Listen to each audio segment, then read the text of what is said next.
Tips how to dance for guys on social gathering. So whenever you're in social gathering, everybody dance.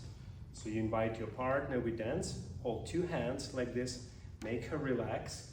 Now what you can do from here, you can put this handshake like this, and another hand under. So that's your hold. So you got from here, having two hands, just having fun, into here, handshake, and this hand go under. Now you can still have fun. Now your right arm gonna go up and left arm gonna follow. You see? Then you're turning from. Now leave your arms all the way up here. Now from here, gently get into this loop. Rest your arms on your neck, and then your arms going on the hips, and then you can dance. And from here you can move away and your arms slide.